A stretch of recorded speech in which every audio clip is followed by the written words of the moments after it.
All right, that Davis show, lucky enough to be joined by Elliott Serrano, Chicago's king of geeks. So I guess I'm one of his peasants, unfortunately.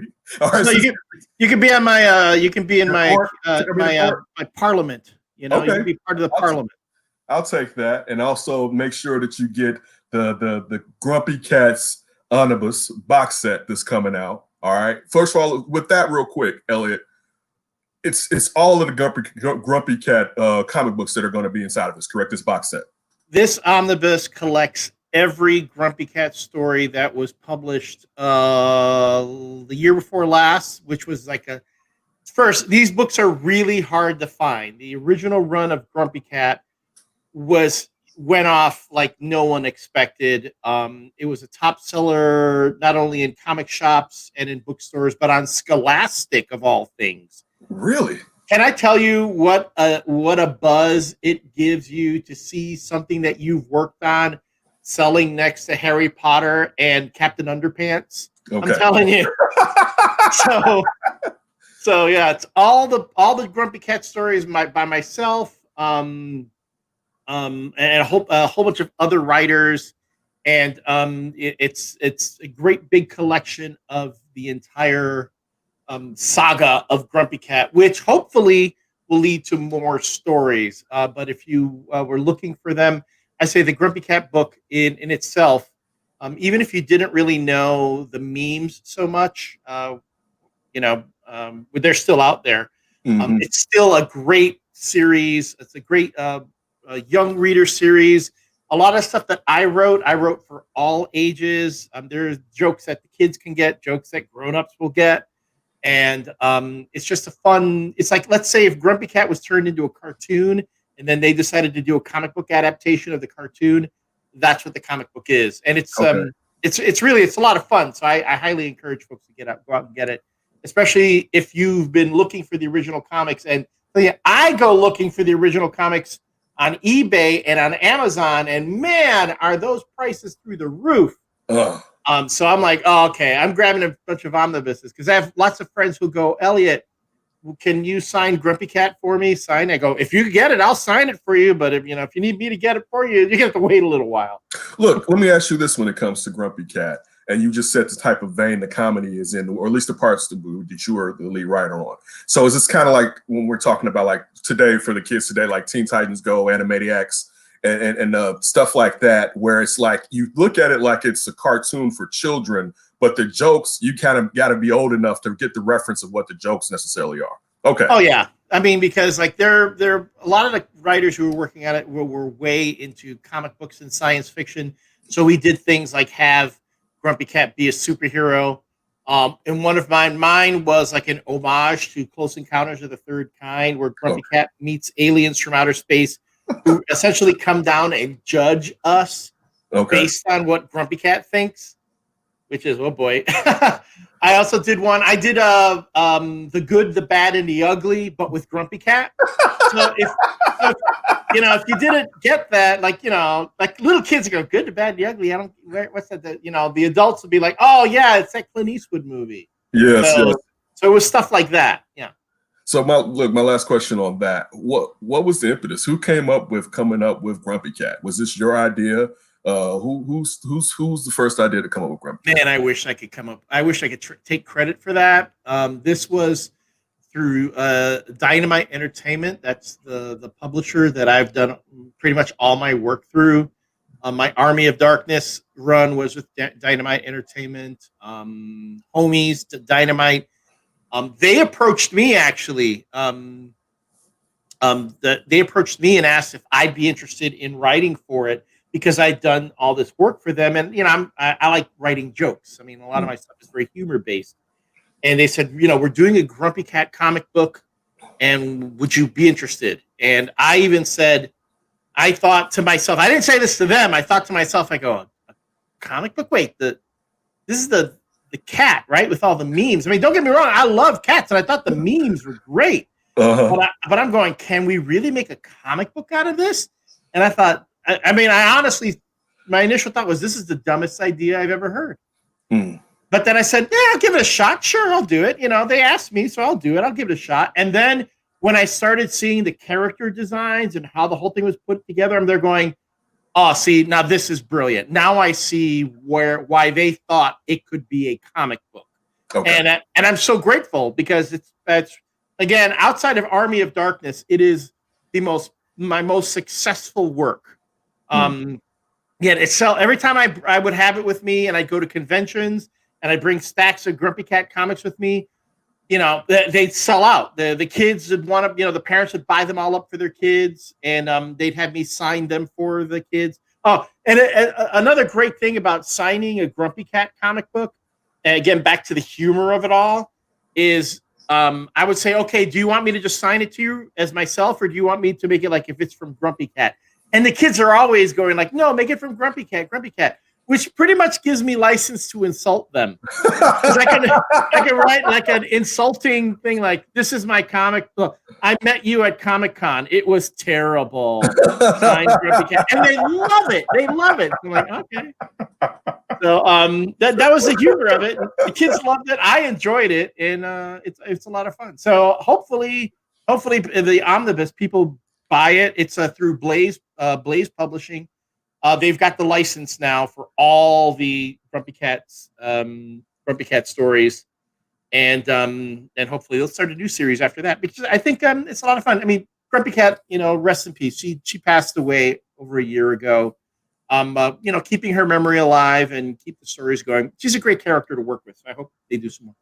All right, that David show with Elliott Serrano. Follow him at Elliott Serrano as we talk about him making fun of kids as his Grumpy Cat character, just tagging on these little bastards. But they love it. It's like, oh man, and they're laughing, and the parents are laughing too. But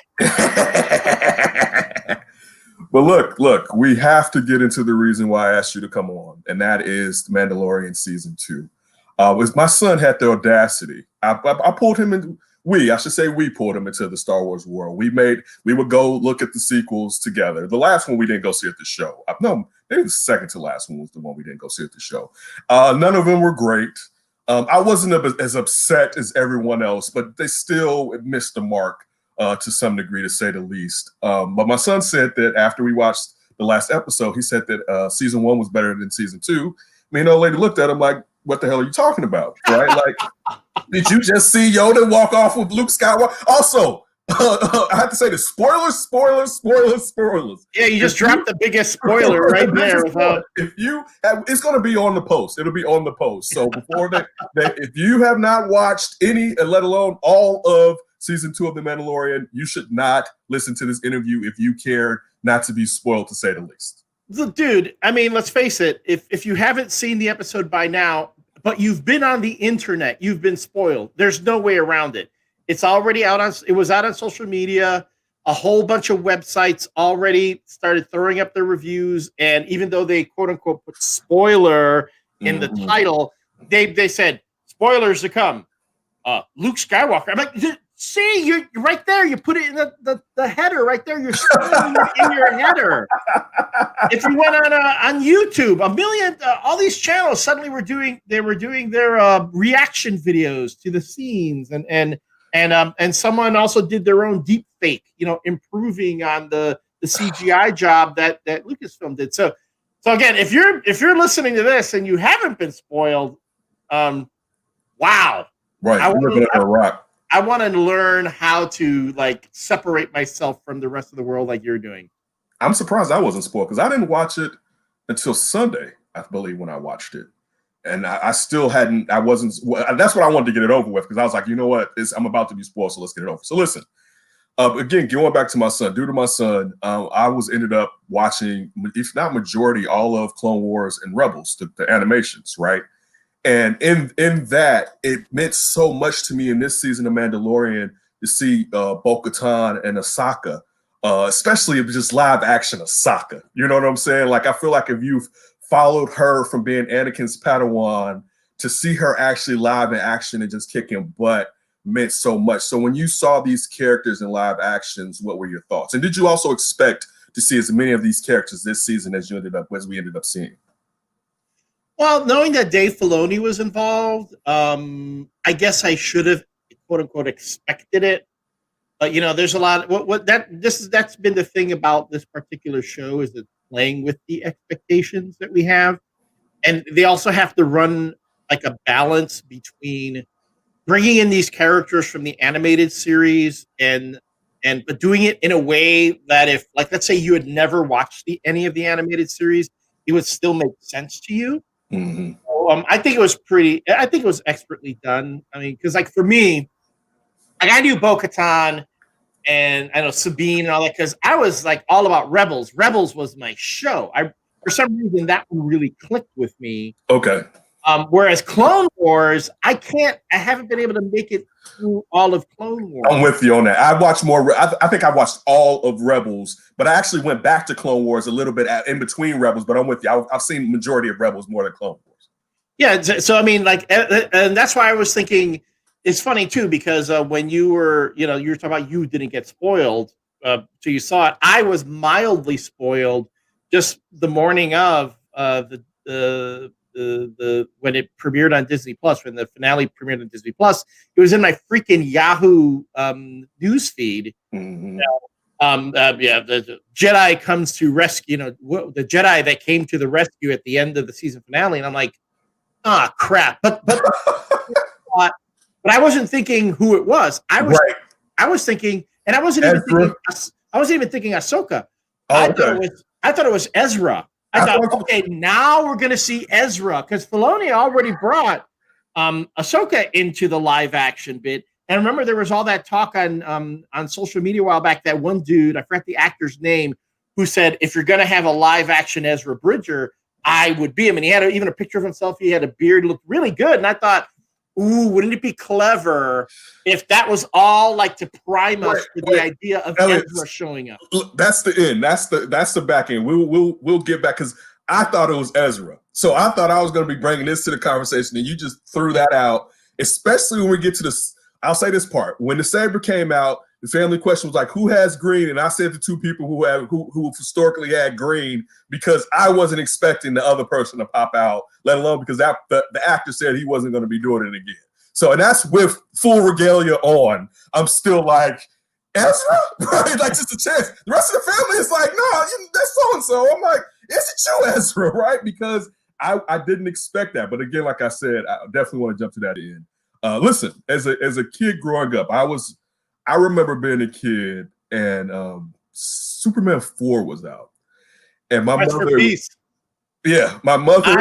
I just bookmarked it on HBO Max because HBO Max has all the Superman movies. Oh, okay. On offering under their sci-fi adventure, and I saw it had Superman 1, 2, 3, and 4, and I was like, I have not watched Quest for Peace in forever. I'm like, oh, got to watch that one again because I know there are a lot of folks who hate that movie. That's the Richard Pryor one, right? No, that's Superman 3. That's 3. Okay. Actually, Superman 3 is the one I have a hard time with. Right. But Superman 3 does have the alcoholic Superman in it. Drunk Superman with the dingy uniform. And he's, we've seen the animated GIF, Superman drinking at a bar. That's where that one's from. But having a Superman 4 versus a nuclear man right is one that a lot of folks hate. But I'm like, the idea behind it is so good. Right. So I've been wanting to go back and watch it, but I'm sorry, go on. Especially at that time in the world when it comes to nuclear weapons and stuff like that. Right. But look, so anyway, I remember being at the show and it was my mother, one of her friends, and a bunch of us kids. And we were going to see Superman 4. My mother asked me, do you want to see Superman 4? And I was like, you know what? I want to go watch Return of the Jedi again, right? And I mean, I may have been 3, right? And I'm like, with 4, like somewhere around in that era. And so, yeah. So when it was Superman 3, and because I have a story about that. I will tell you Superman 3. All right, please correct me. Yeah. And then tell me your story as soon as I'm finished. So to that movie, which as I grew older, I could see the corny parts of it. As a kid, I enjoyed the Ewoks, but as an adult, it's like, where the hell did this come from, and why is this up in? Like, where did you just come from, Empire? And this is taking place here, But the point that I brought it up was that I never understood. I remember like Method Man growing up and people being like, my favorite character is Boba Fett. And it's like, why? Now, mind you, I didn't grow up reading Star Wars comic books, and I don't know if Method Man did. And I won't say he didn't, but I don't know if he did. But outside of that, I never understood why people had such an affinity for such a small, big character who the last time I saw him, he was getting swallowed up by a sand monster. So I never got the whole Boba Fett thing. So for them to flesh it out the way that they fleshed it out is the question that I want to ask you. And when kind of like when you saw Cobb Vanth, did you know then like, okay, here's going to go Bubba? But before that, I want you to tell me your story about Superman 3. No, this was real easy. No, it's real easy because I do want to get into the whole Boba Fett and Cobb Vanth and the armor and all that. Because what happened when Superman 3 came out, this is back when we did this thing we called going to the movies. I don't know if anyone remembers that. It was many, many years, many moons ago. So long ago. I remember a buddy of mine and I, it was approaching the end of the school year, because I was in high school at the time. And we were like, hey, let's go downtown to go see a movie. And we ditched like the second half of, I forgot, the last 3-4 periods of school to go down remember I'm sure if you're outside of Chicago, you're not going to get any of these references, but in Chicago, if you went downtown, you went down State Street, they had all these theaters. Now it's Broadway, Broadway theaters, but they had movie theaters, and you would go the Chicago theater. And across the street from the Chicago theater was yet another theater that you could go to see movies. And if you went to the Chicago, that's when they had the big movie there. Mm-hmm. That's like where that's where I saw Return of the Jedi. That's where I saw Indiana Jones and the Temple of Doom. All the big films always premiered at the Chicago. Mm-hmm. And that's where we went. My buddy and I went down to go see. I had already seen Return of the Jedi. But he really wanted to see Superman 3. Mm-hmm. And I was like, oh, okay, if you want to see Superman 3, I'll tell you right now, I think Return of the Jedi is really good. And, you're probably going to enjoy it. But no, let's go see Superman 3. So I said, okay, sure, let's go see Superman 3. We went in to see Superman 3. And as we walked out, he went, man, I should have listened to you. We should have gone to see Return of the Jedi. Listen. So we go. Wait, but then we go, and I go, see, told you. So we go across the street to the Chicago, and I go, okay, we bought 2 tickets to see Return of the Jedi. Right after I buy those tickets, there was some lady or whoever asked me for directions, like to find some place downtown that I didn't know. So I said, hold on a second. The traffic had stopped right in front of the theater, and there was a cabbie stopped at the light, and I ran out to the cab in the middle of the street to ask, hey, do you know where this is? This person needs directions. And when they gave me these directions, I turned around, and that's when I got hit by a car. Whoa! And the world flipped upside down for me. I mean, suddenly the world was spinning, and then wham! I was like, find myself lying in the middle of the street. And I go, what? I'm like, what the hell happened? And then, I even heard someone go, whoa, look at that, as I'm flipping through the air. Sorry for laughing. So my buddy's there, and he goes, oh, and then long story short, my buddy goes, I go, what happened? He goes, yeah, you did a 360-degree flip with a twist. I'm getting into the back of the ambulance because they're going to take me to the hospital because I just got hit by a car. And my buddies go, should I go with you? And I go, no, don't worry. Go see Return of the Jedi. He went to go see Return of the Jedi. While I went to the hospital. Were you okay? No, I was fine. Well, I had contusions and my leg swelled up to the size of a watermelon. But amazingly, I did not break anything. If you can believe it. Did they? Well, it was your fault you got hit, but did they catch the person that hit you? Yeah, it was another cabbie. And my mom, it was my fault. Man, that's another thing too, where you're lying there in the middle of the street and suddenly all these people surround you, like you're lying there, and legit, no, I am not joking when I tell you there was a dude in a long coat. He was a freaking lawyer. He had his card ready to hand it to me. I'm like, where did you come from? Wait, are there lawyers just walking down the streets waiting for cases that they can represent? What? Yes, they are. Yeah, so to this day, Return of the Jedi will always be the movie that I got hit by a car waiting to see. Wow. After going to see Superman 3. Superman 3 and Return of the Jedi are this linked together. Yeah. Wow. That David show, Elliott Serrano, follow him at Elliott Serrano. Chicago's King of Geeks, talking about getting hit for returning to jail. Well, actually, getting hit trying to help a lady out, I should say. Yeah, but the lesson for all you kids is don't help nobody. So these days, that was before you can look at your phone and get directions, right? It was like 83. They didn't even have Google Maps back then. No, you didn't have it. You needed some help. I needed help. You need some help. But look, getting back to the Mandalorian and talking about the Boba Fett part, and like I said, when Carl Vanth was sitting there in the armor, and to know that probably he was going to be in the season anyway. But how did you like how they introed him in and how they fleshed out the Boba Fett storyline, also added to the canon as far as the storyline also? See, this is where I thought it was really clever because, like, when you look at season 1, all right. You have the one scene where Ming-Na's character, I'm trying to remember her character's name. After her and the Mandalorian part ways, and the Mandalorian leaves her like there on Tatooine, and he's not going to kill her, but she's got to figure out her own way out of whatever. And then we see this mysterious figure, walk up to her, and people are like doing screen caps, and they're showing, oh yeah, that's Boba Fett, man, that's Boba Fett. Because he's wearing the same spurs or boots or whatever that Boba Fett wore, and which is clever to get, because these days you can do things like screen caps on your computer, mm-hmm. and it starts that debate online. Those are things that we didn't have back in the 80s, when the Star Wars films were coming out. Even like when the prequels were out and about. Because with the prequels, they didn't come out on video until much later, and you essentially needed to go off a pirate copy or somebody taking pictures in the theater to get, images. Mm-hmm. So with something like Disney Plus, or when you have it on, on your computer, it's easier to capture images. That feeds into the social media discussion.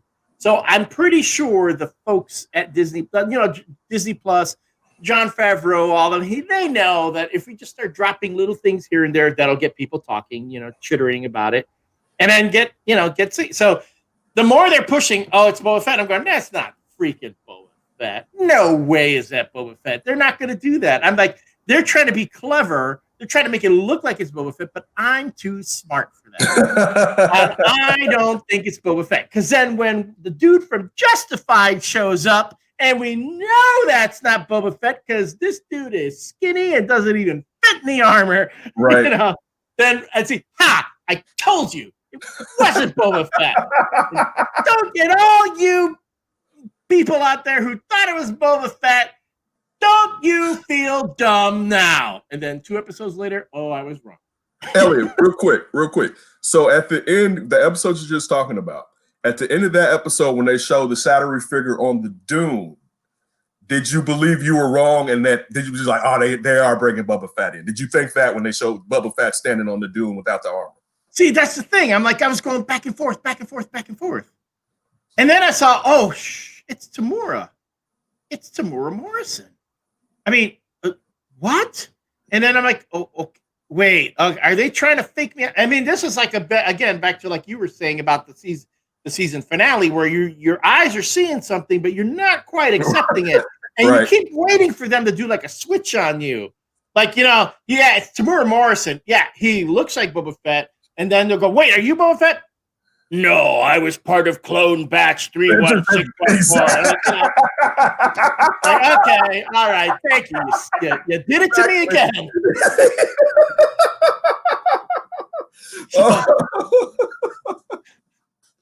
Oh, that David Show, Elliott Serrano. I'll make sure you check out the Grumpy Cat omnibus that's coming out. You get that box set of all those Grumpy Cats that are dropping. Do that and support my man. Listen, I have to ask you this. Did Ahsoka fake Dan out? She promised him that if he sat there and helped her do what she needed to do, that she would train Grogu. And then at the end of it, she's basically like, I don't want to train him. And I know the thought is she doesn't want to end up in an Anakin situation, right? But you're still putting the baby out there to be trained by sending them to the temple to find another Jedi. And you don't know which Jedi. I guess this is twofold. Did she fake him out? But also, did Ahsoka know the Jedi that will be coming for Grogu, because she did mention there are very few of us around here left. Is there a? Do I have to watch my language on this? Nope, you can curse. Go right ahead. Bitch went back on her word. I'm telling you. I'm like, what? What? Oh, right. No, there are no more Jedi. Okay, first, there are more freaking Jedi out there. Ezra's out there, okay? Mm-hmm. They're all out there. There are more of you out there. That was her. It was essentially Ahsoka going, I got things to do right now. Like, I'm looking for Thrawn, and the last thing I need right now is baby drama. It's like baby mama drama, but you're taking somebody else's baby. Yeah. So it's like, I don't need this. I don't need to be babysitting while I'm looking for Grand Admiral Thrawn. Wait, and correct me. Is he known as Grand Admiral Thrawn in the current canon still? I believe. Not just Admiral Thrawn. He's Grand. No, I thought it was Grand. I thought it was Grand Admiral Thrawn. Because especially with a name like Thrawn, you got to be Grand with your admiralship. You can't. Because I remember the very first time this is going way back, and I mean, I read the original.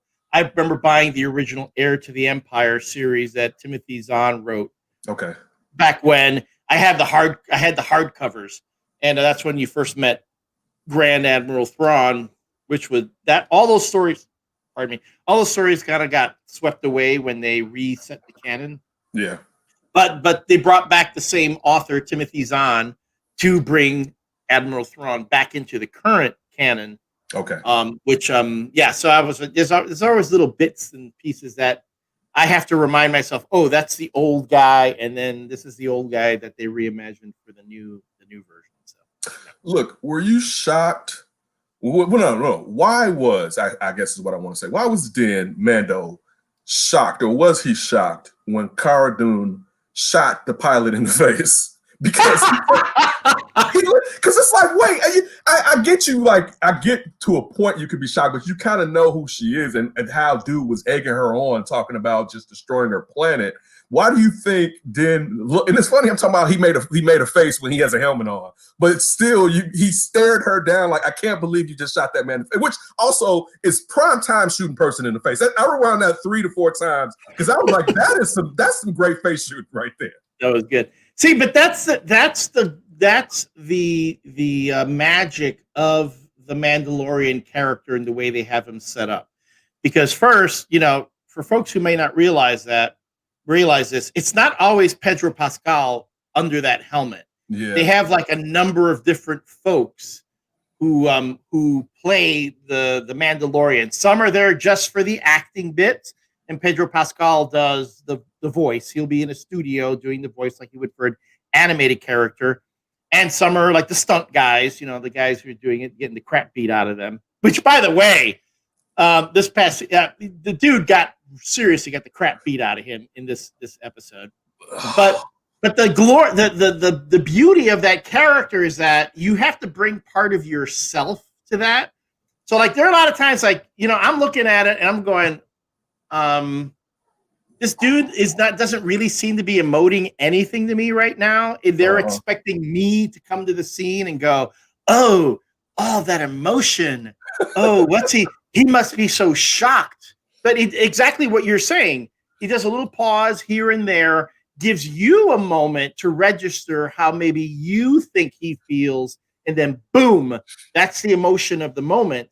And that's brilliant the way that is. To me, it doesn't always work though, because there are times when I think they spend a little too much time, overdoing the stare, the turn, the head tilt, and I mean, again, I do hope folks realize that this is a show meant for kids. That David show, Elliott Serrano, follow him at Elliott Serrano. Elliott, it's funny you mentioned that there were several people, if not more, playing the role or in the suit of Mando, because I remember like 4 episodes ago being like, why is he switching all of a sudden? Like he was walking and this was not the same walk. And I'm telling my friend, like, he's switching. Like, what's going on? Why is he switching all of a sudden? Different dude. Yeah. I mean, they get Pedro Pascal. I mean, of course, he was there at the end, for that big moment, which was really well done. But when you have a character who never takes off his helmet, if I'm this is a thing that cracks me up because they have there's this controversy. I'm doing air quotes. Controversy that Pedro Pascal wants more scenes where he can take the helmet off. I'm like, why? If I'm Pedro Pascal, I'm like, keep the helmet on all the time, because guess what? That means I get to come to work in my pajamas, right? And I'll do some voiceover work, do some stuff. You guys see me, you record it, we're in looping, bing bang boom. Give me my paycheck, I go home. Otherwise, I gotta go down to a sound stage. I gotta be ready to be there. I gotta put this costume on that is hot AF. And why am I gonna do that? It's like the voice actors on The Simpsons talk about how great their life is. It's all they got to do. They spend a day or two in the studio, and they get a year's work done. So why am I going to be Pedro Pascal say, hey, I need more scenes with the helmet off? That means more work, real work that you got to get out there. I mean, that's a good gig. I wouldn't mess with it. Exactly. He went on to say that he didn't feel like that when that rumor came out. That you mentioned. Listen, I loved how everything made sense in this. And one of the examples were when Kara and all of the ladies were sitting there and they were going through that bridge and the stormtroopers came on both sides. And one of them fell through in the bay at the bottom. And I was thinking, like, why is there a bay at the bottom right there, right? Why aren't there handrails? Right, something. Okay, you've got this bridge that goes over. I'm like, what? Why are they against handrails in the Star Wars universe? I was like, the Imperial really doesn't care. They're like, if you fall us on your ass, you should have not been doing whatever you were doing. But go ahead. What are you about to say? No, I was going to say, but okay, go on and I want to complete your thought because I think I can add to that. But go on. So I got up and I watched the show again. And it was funny because the scene where Mando opens up the bay door where the dark troopers are charging and they get zipped, they get sucked out to space. And I was thinking, like, why is there a bay door there? All right. But then when I watched it again, it made sense. So I'm like, oh, okay. So they have that bay there in case anything's happening on the bridge that the dark troopers can come and be right there just as they were coming in there. And I was like, that. I didn't even think how much sense it made. And also there was the door at the back of the charging room because just like when they went to pick Roku up when he was at the temple, they dispatched them and send them out because it's not like they need a ship. They're not alive. So the fact that those little things took place, it endeared it even more to me to see that they took the time to put those little parts into there. They really didn't have to, but it just is to question it and then see the answer to the question. I really enjoyed that part. Yeah, there is a logic to it, an internal logic to it, which is good. I mean, there are a couple of bits where you're like, wait, no. Oh, that's right, because they do. There are times when they would launch the Dark Troopers from there. They're coming out. Yeah, they're doing the whole thing. But here's my thing, and this is the thing that I felt. I'm gonna tell you, because when Cara Dune and Bo-Katan and the unnamed, do they ever give me the name of the other Mandalorian that's with her? Yeah, it's I saw it today. I forget her name though, but yes, okay. Because I kept thinking it's not Sabine. Sabine's got the color here, right? It's definitely not Sabine. It's not Sabine. So I'm there, so they got, and then I'm like, the car. They're going through. They kill everybody in the hangar. Kill everybody. Then they get on that walkway that you're talking about, and the stormtroopers, the other stormtrooper squad, and I mean, I know why they set that scene up, because when you hear drop your weapons, it's the same sound bite from I want to say it was either Empire or Return, where the stormtroopers go drop your weapons. It was the exact same sound bite. So they did that. And they're going, dude, these folks just killed everybody in the bay. You shouldn't be telling them to drop your weapons. The moment you see them, you should be shooting them. You should be killing them. But no, drop your weapons, and they stand there long enough to get killed themselves. I'm like, stormtroopers aren't that bright. They're just not that. They can't aim, and they're not that bright. Real quick, these stormtroopers. This question just popped in my head. Now, are these stormtroopers like Finn, or are these stormtroopers Jango's kids? No, these are people. I mean, this is the thing that I feel bad. I actually feel bad for these stormtroopers more than I ever did for like any of the stormtroopers in Empire or Jedi or A New Hope, because these are they're part of the the folks that were conscripted by the Empire, the Imperial remnant, right? So let's say like I'm Hugo Chavez, and I've been deposed, but my army is still following me. So I'm in exile and I'm going to the rainforest of Venezuela, whatever, and my army stays with me because they're being loyal to me. That's the only life they've ever known, or that's all they can do. That's the only way they can. So then these are those stormtroopers. They're just people. They're people who were either drafted or joined the Empire, and the Empire. This is years after Palpatine is dead, and there are the New Republic has already started building up a new government. These are members of a remnant that they don't know. That's the life they've always known. And I'm sure you're going to have like a Bill Burr's character, right? Who used to be a stormtrooper and said, "F this life. I'm going to do something else." But these are the ones that didn't walk away from that life, and now they're like they're seriously paying the price. Because yes, then they. Well, actually, I take that back, because even as we start when you flash ahead like 20 years, when you get into The Force Awakens, and you get into the I want to say the New Order, but that's all different. The First Order, the New Order, great band, but the First Order, those are still people who are drafted. They're just regular people who are buying into that and want to revive the Empire.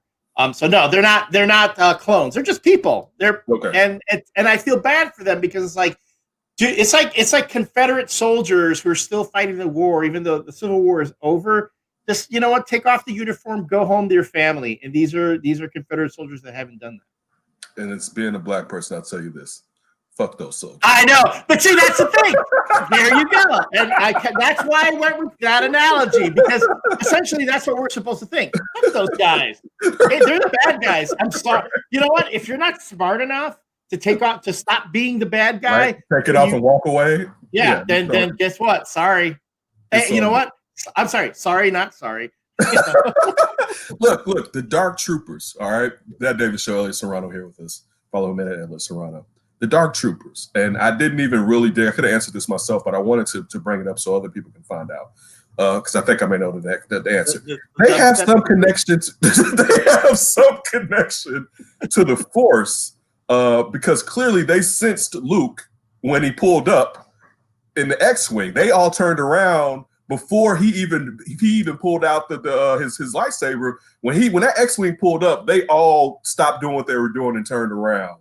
And I think they have some type of kind of like what's his name? What was the robot with all the arms in the prequels that was like Darth Vader before Darth Vader? He wasn't even a robot. He was Grievous. Grievous. And you can see how Grievous was always trying to get some part of the Force. And I wondered the same about the Dark Troopers. Did they have some kind of connection to the Force? That's a good. I've seen some theories about that on YouTube. I'm not sure I buy all of them. I mean, it could be something as simple as, there's a new threat. A rebel. An X-wing fighter just landed, and the Dark Troopers are like, we got to wait, see if it gets past the first, phalanx. We'll be ready for him, because he started, the guy. I know we're being spoiler free up to this point, so I don't know. The guy who ended up showing up in an X-wing. If you can't figure out who that is, which is why when people go, maybe it was Ahsoka. Ahsoka didn't fly an X-wing. She flew a Jedi Starfighter. I've seen the Jedi Starfighters are actually closer to TIE fighters than they are to X-wings. Okay. And so when they're probably going, something's happening, we have to be on alert and be ready. But you did have Moff Gideon's obsession with, of course he knows the Force. Mm-hmm. He's not like the other Moffs who kind of dismiss the Force. Like remember Grand Moff Tarkin, he considered, the Jedi a quote unquote ancient religion, and he didn't really put much stock in it, at least as far as we ever saw. And so maybe Moff Gideon was like, no, this is a real deal.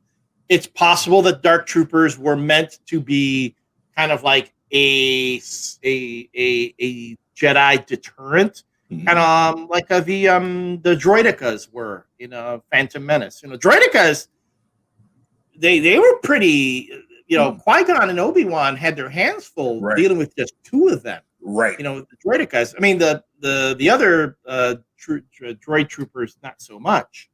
So yeah, there could be a point there, because also Moff Gideon was doing all that research into force sensitivity using Grogu's blood. Right. So maybe he was trying to figuring out a way to put that sort of stuff into the droids, so that they know, okay, if you're in the presence of something that can channel a force, you're ready for it.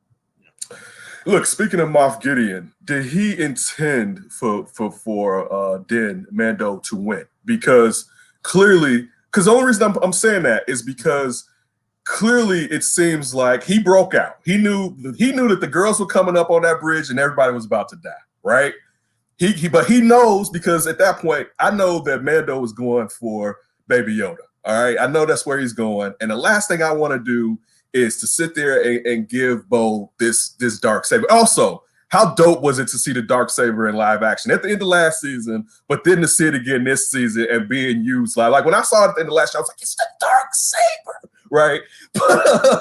But the only reason I say that is because when he goes back up there and he points out to Mando that, like, now she has to fight you to get the dark saber. It seems like that was his intention. I'm not saying he would have preferred to get out, but it seems like in the back of his mind, that was his intention, to make sure she didn't get it, and also to piss her off, because he knows that she has to battle Mando in order to be the person that can go back to Mandalore and be the ruler. That's the way it worked out. Okay, but here's the thing about Moff Gideon. It seems to me that his flaw is his arrogance. I think that's his flaw.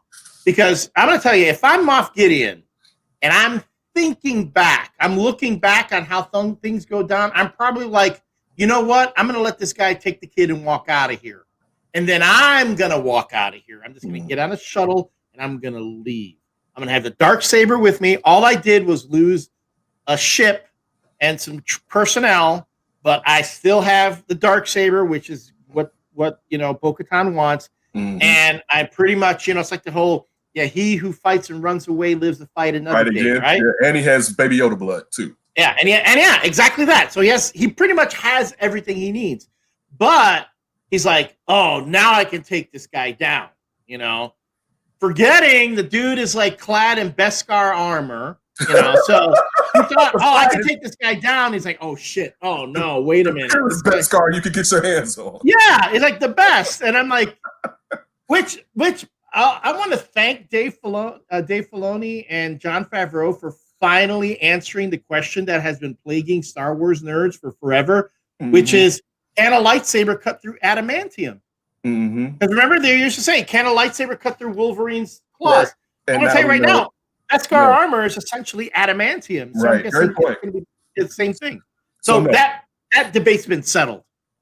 Now it's going to be, can Beskar armor cut through adamantium? Right, like that was the craziest thing to see the armor go up against the lightsaber and be like, oh, okay. Like I did like the part where it heated up when Moff Gideon was hitting it with the dark saber, and it was like, oh, that just that again the lightsaber work in this movie was top notch as far as they definitely got it right. I want to get to the helmet. What are the rules of the watch? Like, because it seems like when we saw that, where you had the situation where Mando had to take off his mask in order for the machine to read him, so he took it off. But then, of course, he takes it off at the end for Baby Yoda. And Mando says to Bo, like, you guys aren't really Mandalorians. Y'all out here just face all up in the streets, right? And so what are the rules of the watch? Can they take off their helmets, or is Mando just out here like, I'm getting comfortable? It's like being out here in these Rona streets without your mask on. It's just like, you know what, I'm living. I see that to me, and I think that is I think that's the arc of the character as we're going from the beginning when we first meet the Mandalorian to that final scene. It's that you know, Jin he has a set of beliefs. He's very set, when he was a boy and he was rescued by the Mandalorians or this sect of Mandalorians, he really bought into it. That really informed his beliefs, who he was, what he wanted to be.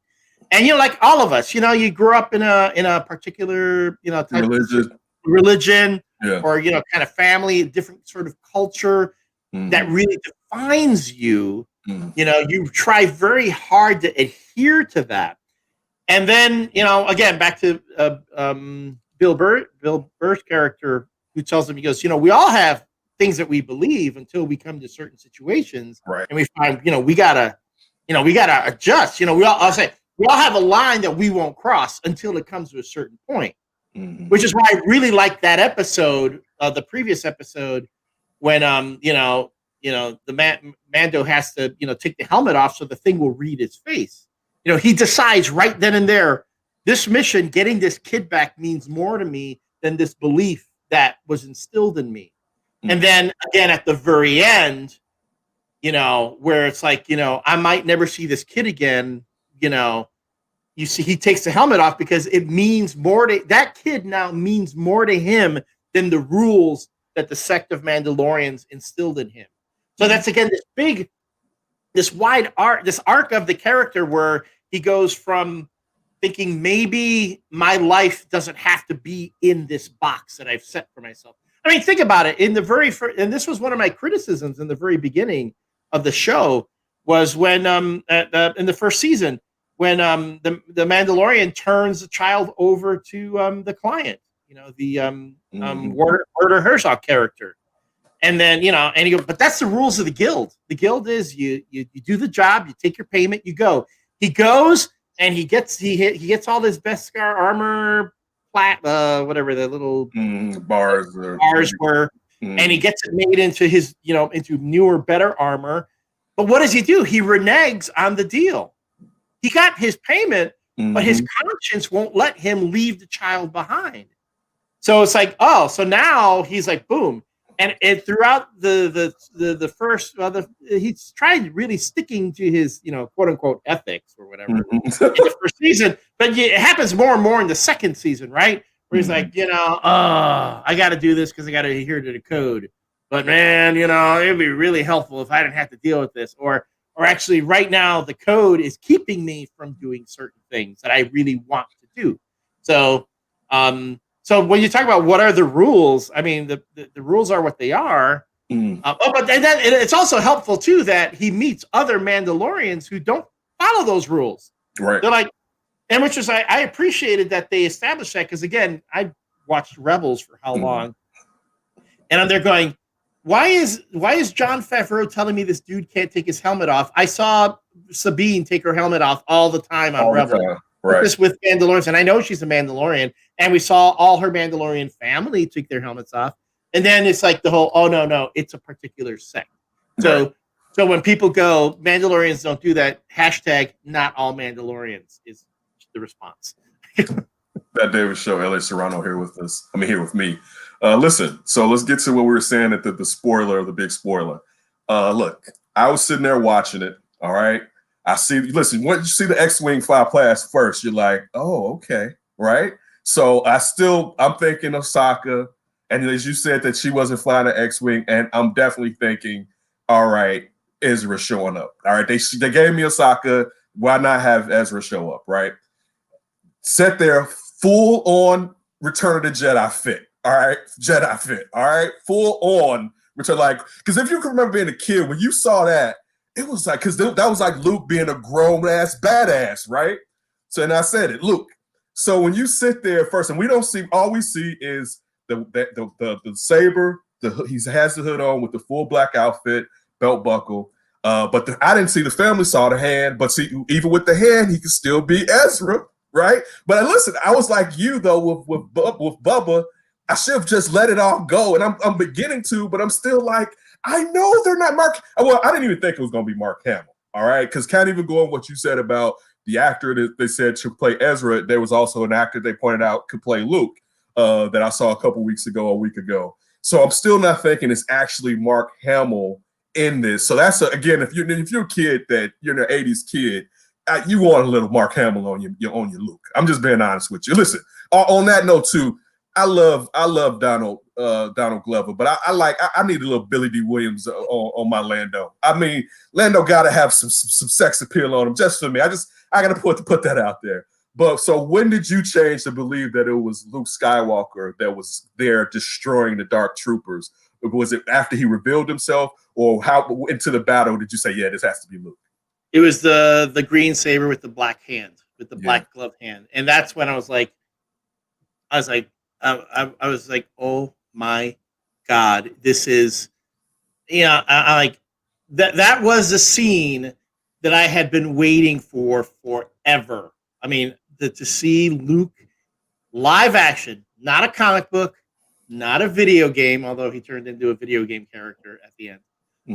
But the Luke Skywalker, full on Jedi Master level, just kicking ass. And then because in my nerd head, I'm like, oh shit, wait, they're gonna do a Rogue One. They're doing the Rogue One with Luke this time instead of Vader. It's gonna be a reverse, because if someone even did that. They took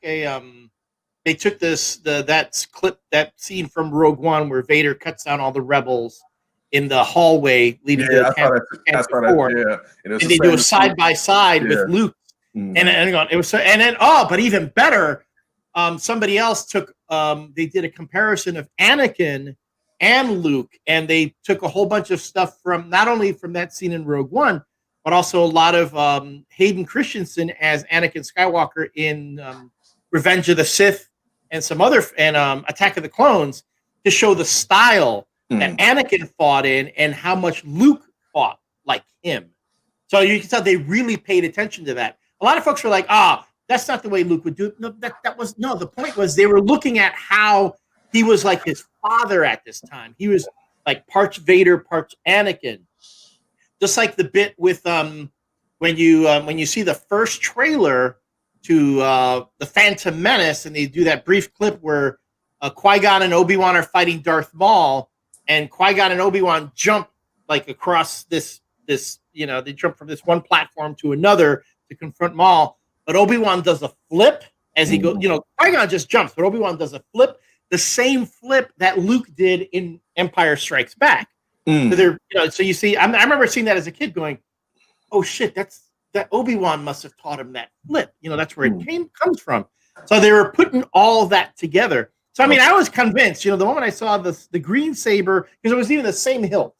It was the same hilt. I mean, that's the level of nerd I am. The moment I'm looking at him, I'm going, "No, that's Luke," because I know that hilt anywhere. I know that glove. He's doing the black, the black robe. Mm-hmm. He's walking like a badass. He's even got the gray belt buckle. No, that's Luke. And then at that point, I'm freaking crying. I'm telling you, I was crying. I don't know. It was like a moment I was having where this release took place, and I just started going, "Oh, Luke, I've been waiting so long for this." I love it. And the thing that kills me is you go watch these other reaction videos. There's one other one I was watching where some dude is like watching it with his girlfriend or his wife or whatever, and you can see he's starting to cry. You can tell it, and his wife's going, "Oh, that's okay. Oh no, honey, that's fine. Oh no, really, that's fine." And I go, "But you see, that's what like I have been waiting for forever. That's the one reason why The Last Jedi." Even though I'm sure it's a great film for what it is and for what it did and what it set out to do, but I just have such a hard time reconciling that, that the way Luke ends, his story ends, with what happened. And now, don't get me wrong, I don't want to get into Last Jedi bashing, because again, and a lot of folks will go, "Well, see, then that's, the Luke in Mandalorian, that's the real Luke. That means Jon Favreau's getting rid of the Luke from Last Jedi. I go, no, that's not the case. That's the Luke in Mandalorian is 3-4 years after Return of the Jedi. That's when he's still like approaching his prime, when he's still full of this, this purpose. He wants to rebuild the Jedi Order. That's why he was there. That's why he went to get Grogu in the first place, because Grogu went out calling, and Luke's mission at this point is go around and collect all your candidates. So he went there, and he probably went, oh, this is going to be the shit. I'm going to have to walk in to get this kid, and of course, he's surrounded by dark troopers. Whatever. I'm Luke Skywalker. He's going to go in and do it. Which is like, whoa! So badass, dude. He didn't need no backup. That's what I was about to say. It's Dolo. One X-wing. And Luke Skywalker walks onto a fucking Star Destroyer by himself, and he goes, I don't need no backup. I'm good. I got this. I loved it. And I mean, I've always been, like, that's my favorite Star Wars character, right? Like, as a kid. And I mean, on top of that, like, I love Mark Hamill, just in general, from the Joker to whatever. I love the Uber Eats commercials with him and Jon Stewart. Like, I mean, thank you, Patrick Stewart, because Picard's my favorite captain. And that's a whole nother show for a whole nother day. But so listen, sticking with that, what are your expectations? No, I got a question. Who is Grogu's parents? Do you have? Is there any thoughts to? Because we know it was Yoda and Yaddle got together, and back in a courtroom over at the Jedi Temple. Right. Just let's go off to the side real quick. Hey, Mace, watch the door. Watch the door.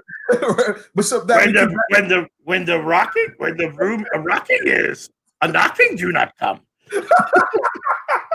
But that's what you just led to the rumor that people would say, and that yes, Jedi aren't supposed to have an attachment, but having a kid, you can just be a bad parent and just go on with you can abandon them. Hey, nobody said you can't abandon kids and then not have an attachment as a Jedi.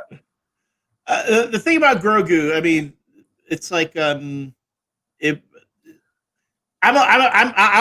to admit jealousy here, because I wanted to pitch that story. I wanted to pitch to Dark Horse back when Dark Horse had the Star Wars license. I was trying to get in with them to work on some of their properties. I wanted to pitch a story about Yoda's lineage, like the planet he came from, all those people.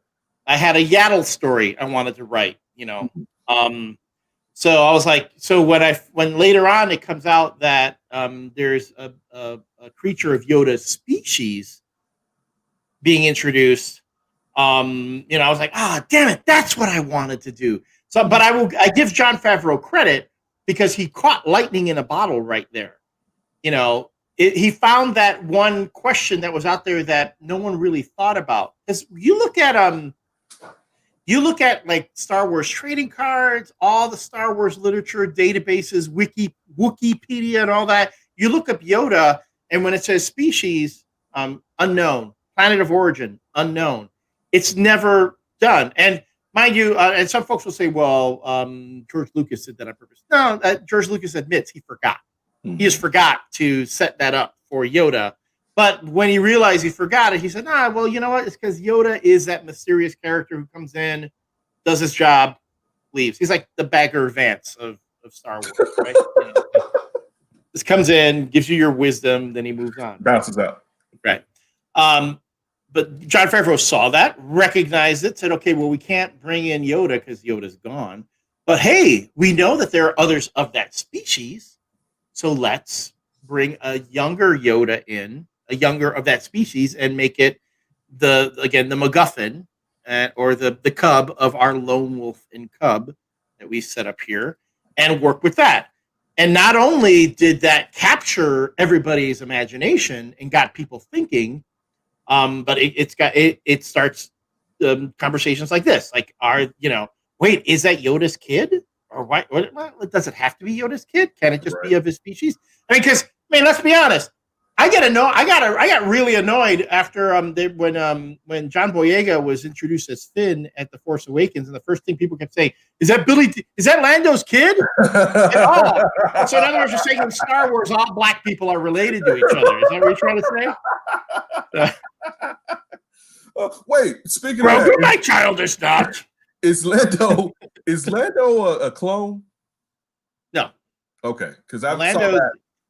But it's funny. It's funny because they even did that bit. I remember when Donald Glover was on Saturday Night Live, a year ago or so. This was right after Rise of Skywalker, and he did a skit as Lando.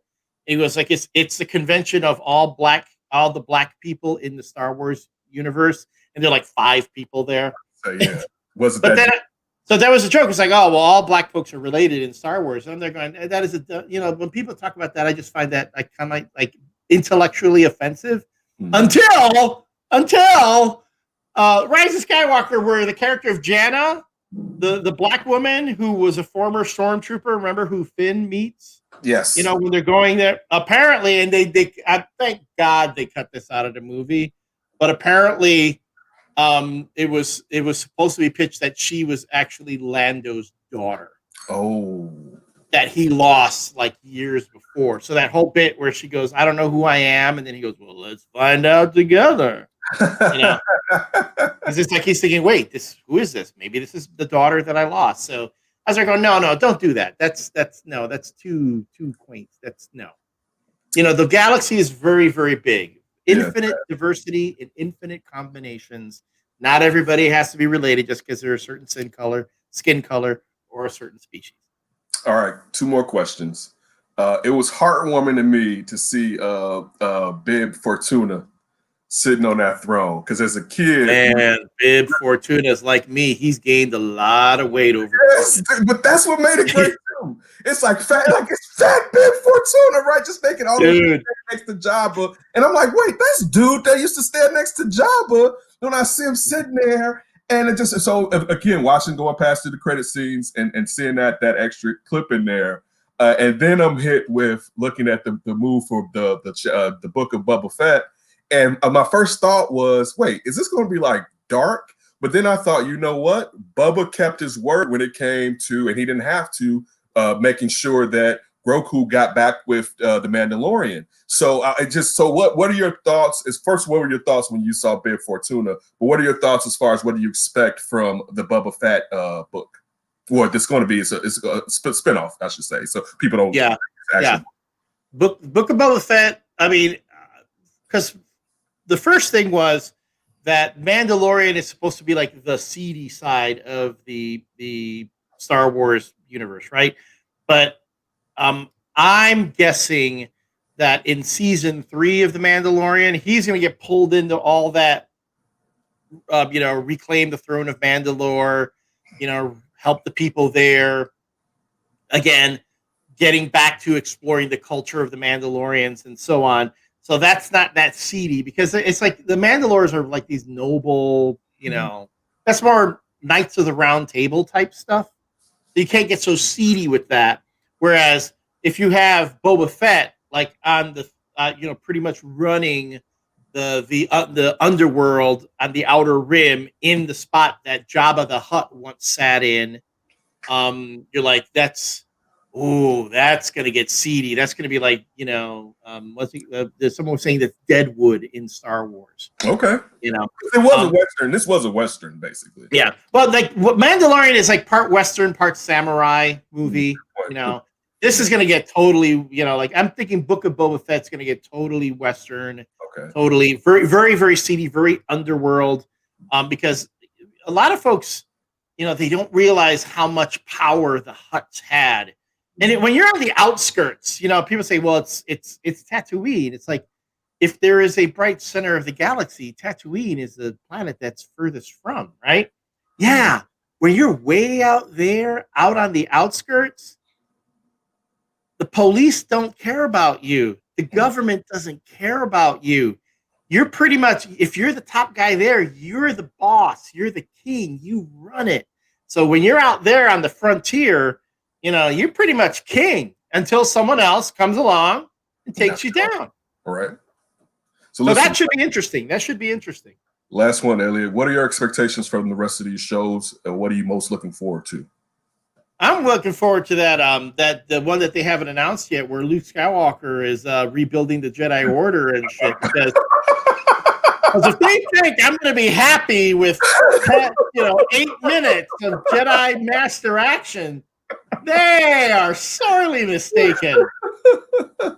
I want more. I totally feel you. I mean, I feel like you don't have to have grown up around that time, and I wasn't even born. I was just born. I wasn't even born when the first one came out. But it's meant so much to my life, and that character has meant so much to my life. And as you said, with the sequels, to see him go, listen, because he's Luke is the only reason I really wasn't upset, because I got Mark Hamill back, but it still wasn't what I wanted. And to see like hype badass, this is the thing too. We only got to see hype badass in Return of the Jedi. Like, just so it's very brief when we got to see peak Luke. You know what I'm saying? And to now see, like you were just saying, this is years later, thinking about how his Jedi training has even improved. All right, to finally get that, I would be disappointed. But see, I'll ask you this. I would be disappointed, but how much of a good thing can you give someone? Because I know you definitely have them in more. I know. It's because I don't want them to ruin it. I don't want them to ruin it, Elliott, because I'll be upset. And that's what I'm fearful for. And I shouldn't, because they've done so well, but I don't want them to mess this up. And it's kind of like I was okay if the Chappelle show ended. Before Chappelle left that show, I was like, 2 seasons is enough, right? Like, go out on top. So I kind of feel like that, I should say. I think I get what you're saying. A lot of folks, there are two things that are the discussion here is like, how do these events really affect? Like, does this affect who Luke was in The Last Jedi? Which, again, it doesn't. I mean, we know that's where he's going to end. They've established that, so there's really no way around that. Also, it's funny, too, that once you hit 60 in the Star Wars galaxy, you're pretty much done. You're done. Like Luke, it was like in his 60s, dead. Qui-Gon, dead. Han, dead. Leia, dead. If you're a human being in the Star Wars movies, once you hit 60, you're done. That's like Logan's Run. You're done at a certain age. But I also know too that there's that huge gap again between Return of the Jedi and the beginning of The Force Awakens. That Disney's gonna want to. They're gonna say, okay, let's tell some stories in there because people are gonna want them. So I'm guessing you're gonna see comic books and books that deal with Luke Skywalker in that period, because now they've introduced him. So, okay, we know we can do that. And again, am I going to be completely satisfied with that? No. There is a rumor that they're going to do something with Luke in a future Disney Plus project. We'll see. Can it be too much of a good thing? Well, right now, let's be honest, when there were 10, 11, Star Wars either series or mini series going on Disney Plus. Hey, I look at it the same way as I look at all the toys and stuff that they put out. I got a little bit of infamy by appearing in that documentary, The People versus George Lucas. I gained a little bit of infamy. I'm also often surprised that I still have friends at Lucasfilm. Because I taught I groused about the fact that at that time they were putting out so many toys, so many action figures, so much stuff. There was no way you could possibly buy everything and keep up with everything. And then I was going to myself, well, why do I need to buy everything and keep up with everything? Just find the things I like, find the action figures I like, the things, and buy and keep them. And then if somebody else likes the other stuff, good for them. And I'm thinking that's kind of like the same thing with all these shows. Am I required to watch every single show? I don't think so. I sure hope not. I sure hope that the creators who are putting these shows together are like, okay, we're going to make this standalone, so you don't necessarily have to see everything else to get it. So, like, you saw Ahsoka. Do you need to go back and watch Rebels and Clone Wars? No, not necessarily. There's going to be an Ahsoka show now. So if her character interests you enough, watch that. So they'll have all these shows that come out. And I can either watch them or not. At the very least, I don't have to go to a movie theater. I can see it at home. It's going to be on my streaming service. And I guess too much of a good thing. I remember when I had no Star Wars. There were for years and years with no Star Wars. So why am I going? Why should I complain? This is the thing.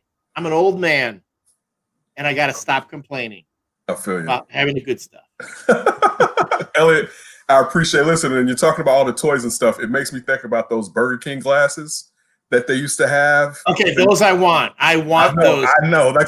Those Burger King glasses, like those Star Wars Burger King glasses they used to have, man. Those my next door neighbor used to have all of them.